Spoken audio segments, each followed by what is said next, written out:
Good morning, my name is David Rosh, and I will be discussing the movie Hoffa for Unit 4, Labor Relations Assignment. Synopsis of the movie. Hoffa is the story of a charismatic American labor union figure, Jimmy Hoffa. It covers his early days as a labor organizer to becoming president of the largest union in the world, the Teamsters, to his mysterious disappearance on July 30th, 1975. The movie covers about 4 decades of his life, the ups, the downs, both within the union and political aspects as well. The lessons that I learned at this point in history. Sorry, I don't know that one. Unions and employers were willing to spill blood in order to get their point across. Unions weren't really well established at this point, and employers were definitely fighting back against having unions in their shops. The government also didn't back unions, so there really wasn't too many laws either to help the unions. Employers could fire people if they talked to union members with no legal backlash at all. Hoffa was a very passionate man, especially about the Teamsters Union. That was basically what the whole movie was on, is his passion about being a union member. The tactics that were used by both sides were very undesirable. Both at times acted like bullies. There was a lot of things that both sides could have done to make things a little easier and maybe gotten their points across a little different. But those were some of the lessons that I learned.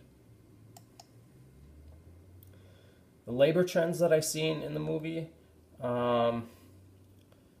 employers were underpaying, threatening, giving minimal job security, and providing poor working conditions for its employees.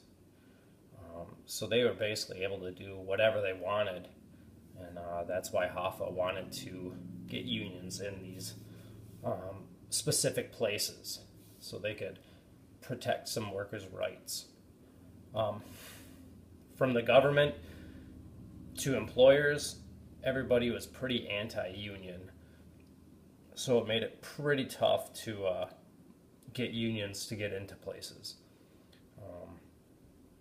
Even some of the companies that the unions were trying to get into were partially controlled by organized crime groups. So if you wanted to get a union in there, you had to go about talking to that organized crime group as well, because it was going to cut into whatever their funds were. Grievances. The main grievance that I saw throughout the movie, mainly at the beginning, honestly, when they were dealing with the Krieger company, with the truckers, was just trying to get the union established in there, along with another company which Hoffa and 2 other men decided to start on fire, and unfortunately one of them actually caught on fire and passed away. So it wasn't really the smartest move, but that was the way they were trying to get things done. Another grievance is that management had the power to fire those who were talking to union members, hired others to break the picket lines. I think they're called Pinkertons. Really, they impeded any progress that could have been made without a drawn-out strike, by bringing in these strike breakers and using violence and using other tactics that really had no business being used in these negotiations.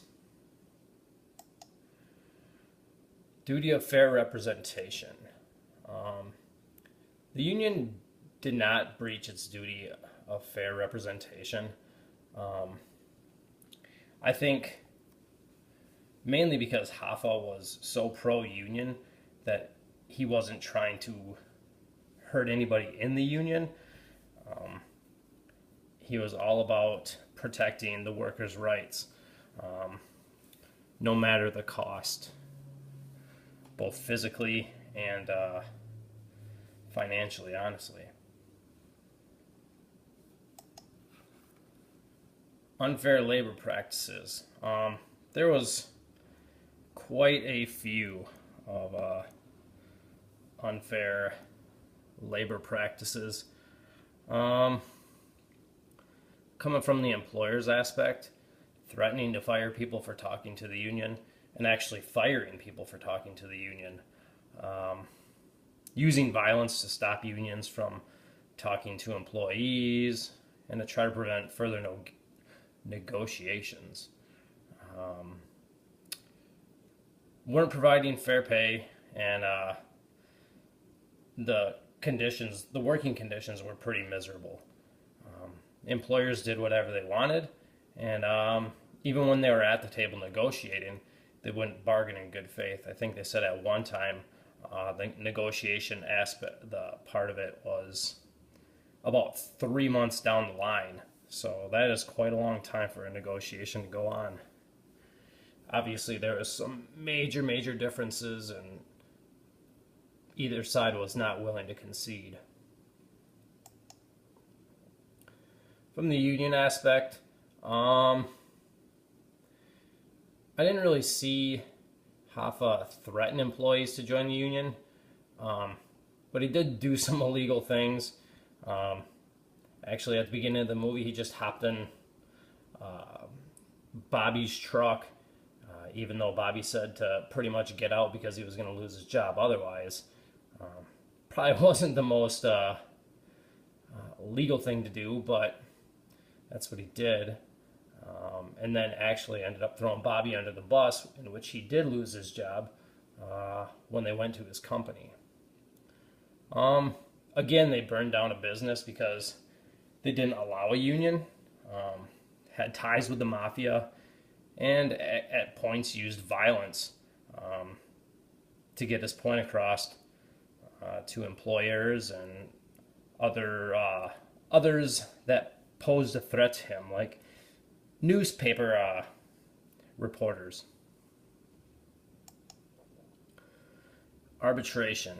I didn't really see any arbitration in the movie, but I think that, like I said, back in those days, this was like the 1930s, so there really wasn't much as far as laws governing unions and employers and things like that. So arbitration wasn't really a factor at all in this movie. It was too early on. This is the end of my presentation, and thank you.